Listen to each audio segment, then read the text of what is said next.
Dear student अस्सलाम वालेकुम। आज का हमारा टॉपिक है सप्लीमेंट्री यूनिट्स।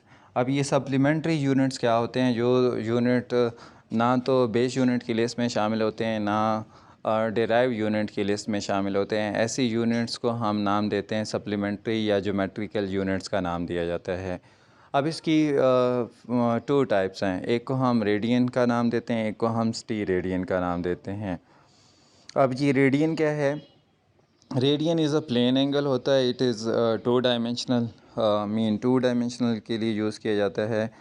अब रेडियन की स्टेटमेंट को हम रीड करते हैं। One radian is the angle subtended at the centre of circle by an arc with a length equal to the radius of the circle. For example, अगर हम किसी भी सर्कल को कट करें, ठीक है, इसकी जो आर्क की लेंथ है, अगर ये सर्कल के रेडियस के इक्वल हो जाए, तो उस केस में जो eight the centre of this circle जो एंगल बनेगा, वो हम क्या कहेंगे कि वो एंगल कितना बन रहा है? 1 रेडियन बन रहा है। अब नेक्स्ट मैथमेटिकल एक्सप्रेशन हम इसको देखेंगे कि number of radians is equal to arc length over radius. Arc length हमारे पास यहाँ पे इस डायग्राम में एस से रिप्रेजेंट कर रहे हैं और रेडियस ऑफ द सर्कल को हम आर से रिप्रेजेंट कर रहे हैं। जो वन रेवोल्यूशन होती है, जो वन रोटेशन होती है, वो कितने एंगल्स की इक्वल होती है? 360 डिग्री। तो number of radians in one revolution क्या आ जाएगी? क्योंकि सर्कमफेरेंस जो है एस, जो आर्क लेंथ है, वो 2 पाई आर की इक्वल आएगी और डिवाइडेड बाय रेडियस क्या है? आर। आर से कैंसिल आउट हो जाएगा, तो number of radian in one revolution किसकी इक्वल आ जाएगा? 2 पाई की इक्वल। और पाई की वैल्यू हम इसमें पुट करेंगे 3.14 मल्टीप्लाई बाय 2, तो ये 6.2 रेडियन की इक्वल आ जाएगा, number of radian in one revolution. अगर हम देखना चाहें कि 1 रेडियन कितने एंगल के इक्वल होता है, कितने डिग्री, तो 2 पाई रेडियन किसके इक्वल होता है? 360 डिग्री। तो 2 पाई 1 रेडियन के साथ मल्टीप्लाई हो रहा है, तो दूसरी साइड पे शिफ्ट करेंगे तो डिवाइड हो जाएगा 360 डिवाइडेड बाय 2 पाई। जब पाई की वैल्यू सब्सटीट्यूट करेंगे तो 360 डिवाइडेड बाय 2 मल्टीप्लाई बाय 3.14, इसको डिवाइड करेंगे तो 1 radian is equal to 57.3 degree के इक्वल आ जाएगा। अगर हम 1 डिग्री का 1 डिग्री कितने रेडियंस के इक्वल है, तो उसको हम अगर कैलकुलेट करना चाहते हैं, तो यहाँ पे देखिए, ये जो 57.3 डिग्री है, इसको मल्टीप्लाई बाय 1 डिग्री कर दें, तो 1 degree is equal to 1 radian divided by 57.3 आ जाएगा। तो अगर 1 डिवाइडेड बाय 57.3 करेंगे, इसको डिवाइड करेंगे, तो 1 degree is equal to 0.017 radian के इक्वल आ जाएगा। और जो ये रेडियन एंगल है, ये 2 डायमेंशनल प्लेन एंगल होता है और इसको हम 2 डायमेंशनल भी कहते हैं। नेक्स्ट है steradian. Steradian is the solid angle subtended at the centre of the sphere by an arc by an area of its surface equal to the radius of the sphere. इसकी example ये है कि जैसे हम watermelon है, watermelon को अगर हम इस तरह सरफेस उसमें से कट कर लें, तो इट मीन्स यहाँ पे जो एंगल बनेगा, इस एंगल्स को हम सॉलिड एंगल या मीन्स टी रेडियन कहेंगे, ठीक है। इसका यूनिट्स, जो सॉलिड एंगल का जो यूनिट होगा, उसको हम टी रेडियन का नाम देंगे। ये 3 डायमेंशनल के लिए यूज़ किया जाता है। तो फॉर एग्ज़ाम्पल, वाटरमेलन में से अगर हम इस तरह का पार्ट कट कर लें, तो इसका जो इस सरफेस का जो एरिया होगा, इस सरफेस का जो एरिया होगा इसका, तो ये किसके इक्वल होगा? Area of its surface equal to the radius of that sphere. अगर हम इसका मैथमेटिकल एक्सप्रेशन देखना चाहें, तो क्या होगा कि number of T radian in sphere, area of sphere divided by square of radius. Area of sphere होता है 4 पाई r स्क्वायर, और स्क्वायर ऑफ रेडियस क्या होगा? क्योंकि ये रेडियस r है, इस सॉलिड जो सरफेस होगी, तो यहाँ पे आर स्क्वायर आ जाएगा, तो आर स्क्वायर से कैंसिल आउट हो जाएगा, तो number of T radian in sphere किसके इक्वल आ जाएगा? 4 पाई के इक्वल। और पाई की वैल्यू सब्सटीट्यूट करें तो ये 4 मल्टीप्लाई बाय 3.14 12.56 टी रेडियन की इक्वल आ जाएगा। और जो टी रेडियन है इज़ अ सॉलिड एंगल है, इट इज़ 3 डायमेंशनल एंगल है।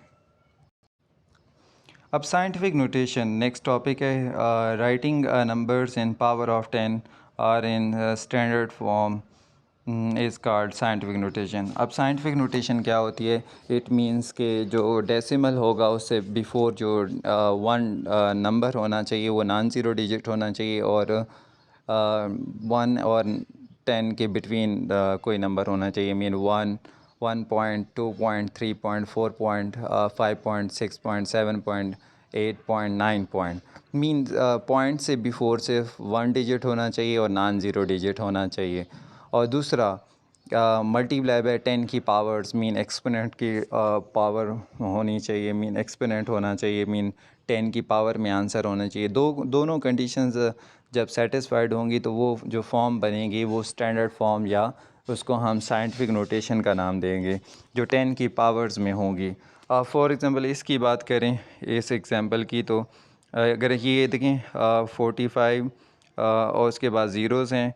अगर यहाँ पे ज़ीरो के बाद मैं एट द एंड अगर कोई पॉइंट यूज़ करता हूँ तो कोई उसमें डिजिट में कोई फ़र्क नहीं पड़ेगा। फॉर एग्ज़ाम्पल 100 है और 100 पॉइंट, तो इन दोनों डिजिट्स में कोई फ़र्क नहीं है। तो हम अपनी इसको साइंटिफिक नोटेशन में कन्वर्ट करने के लिए इजी वे में, अगर हम यहाँ पे एंड पे हम कोई भी पॉइंट यूज़ कर दें, अगर ये इस डेसिमल को, क्योंकि डेसिमल से बिफ़ोर बहुत सारे डिजिट्स हैं, बट डेसिमल से बिफ़ोर सिर्फ 1 डिजिट होना चाहिए, तो इस डेसिमल को यहाँ एट द एंड हम डेसिमल यूज़ करेंगे, उसको हम 4 के बाद हम यूज़ कर लेंगे, क्योंकि 5 के बाद यूज़ नहीं कर सकते, क्योंकि 5 के बाद यूज़ करेंगे तो डेसिमल के बिफ़ोर 2 डिजिट्स आ जाएंगे। बट हमारा साइंटिफिक नोटेशन में 1 डिजिट होना लाजमी है, 2 डिजिट्स नहीं होने चाहिए और नॉन ज़ीरो डिजिट होना चाहिए।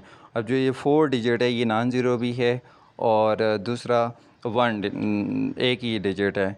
तो यहाँ पे ये हम 6 प्लेसेस हम राइट टू लेफ़्ट शिफ्ट कर रहे हैं डेसिमल, तो 10 की पावर प्लस 6 आएगी।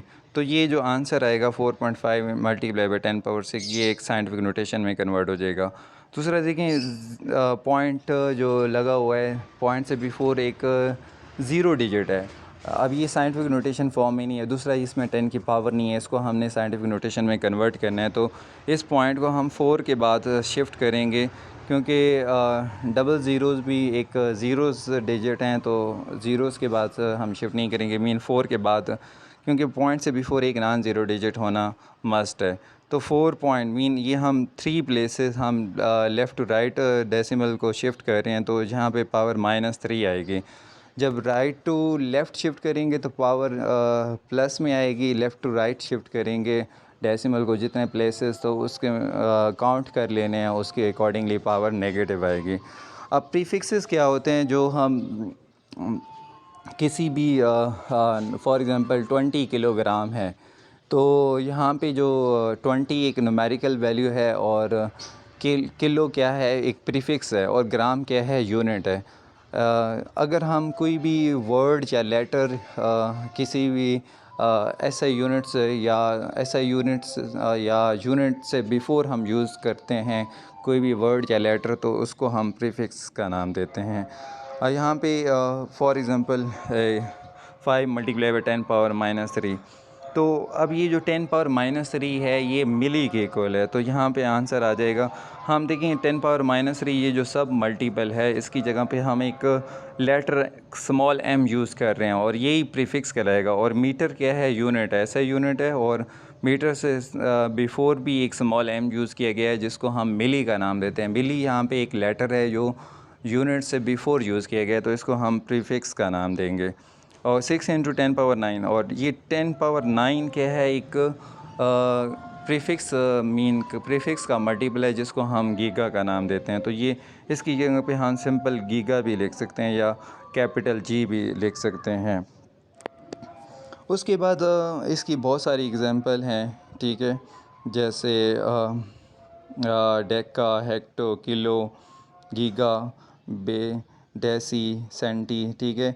तो इसकी पावर्स भी गिवन है, जैसे किलो 10 पावर +3 की इक्वल है, मेगा 10 पावर 6 की इक्वल है, गीगा 10 पावर 9 की इक्वल है, टेरा 10 पावर 12 की इक्वल है। इसी तरह micro 10 power -6, nano 10 power -9, pico 10 power -12, femto 10⁻⁻15, atto 10⁻⁻18। तो इस ये बहुत सारी प्रीफिक्सेस की एग्जांपल्स हैं, मीन मल्टीपल हैं, सब मल्टीपल्स हैं, जो हम किसी भी यूनिट से बिफ़ोर हम या तो वर्ड लिखते हैं या कोई भी लेटर हम यूज़ करते हैं, तो इसको हम प्रीफिक्सेस का नाम देते हैं।